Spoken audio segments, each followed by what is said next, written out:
Let me demonstrate the puppet pin tool here in a puppet pin practice file with a master composition 1920 by 1080.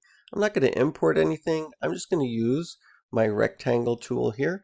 I've got a fill of white with, let's say, a red stroke. You can make that bigger or smaller even after we do the drawing. So I'm just going to make kind of a long little rectangle here. Let me increase that red, make it a little bit easier to see. Now the puppet pin tool looks like a push pin, and I'm going to put a pin right here and another one over here. Now that set keyframes for where those pins are at 0 seconds. And I can see those here under the effects. So if I press the U key when I've got that open, it's going to actually show me the two keyframes for puppet pin 1 and puppet pin 2.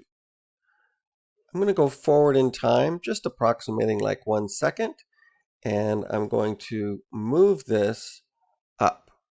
So I'm just going to move it straight up. If I hold the shift key down, it'll go up, and number 2, and then I can bring this puppet pin down, holding shift if I want it to go straight down, and I can watch the movement here, and it's exactly the same as if I rotated around an anchor point over here.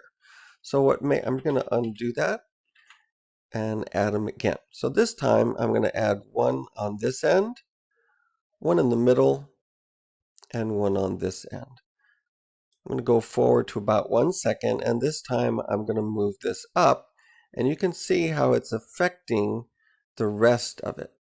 And you can move it around in different directions. If I go straight up, it's going to pivot around this puppet pin, and then it does cause a bend to happen over here.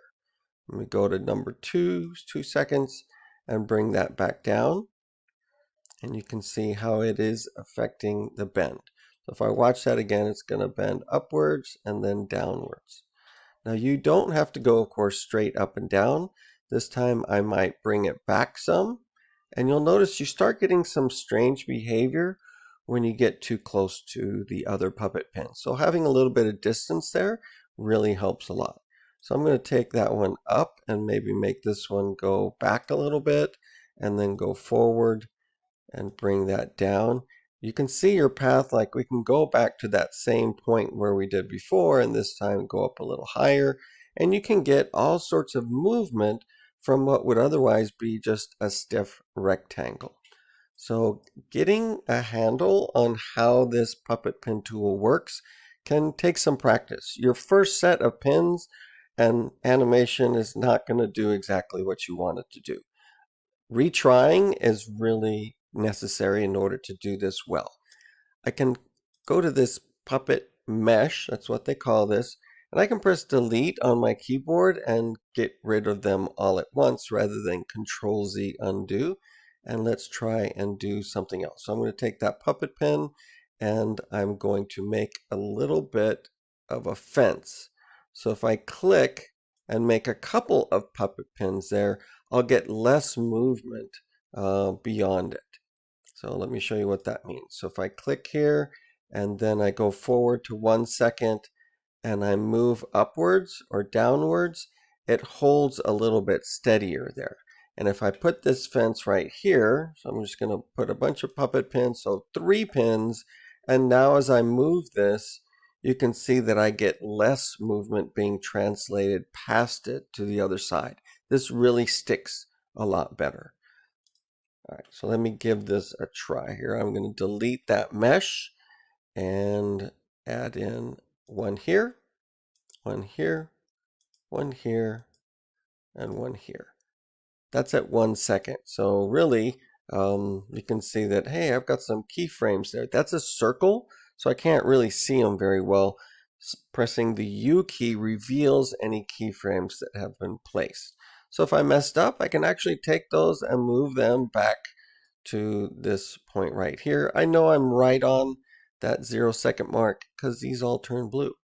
I'm going to go forward 1 second and I'm going to make this pin, whoops, click on the pin, like, oh, it's all moving. Oh, because I have them all selected. So let me deselect those take this pin and move it up, move this one down, this one up, and this one down a little bit, and then kind of go the opposite way. So I'll bring this one down, and you can see where it was before, so I'm going to go a little higher, go a little lower, and bring this one up.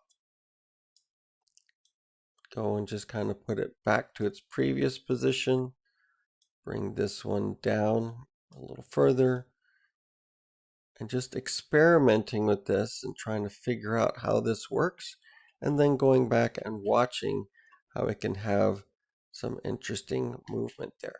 So that's something for you to check out. It is one of the easiest ways to animate parts, especially if everything is just one layer, but things are sticking out, like an arm sticking out like this. If you put some fence posts on this side, it won't affect the actual movement of the character that much, and you can have an arm, a hand, a leg, a tentacle, like doing some animation without causing the whole body of your monster to move.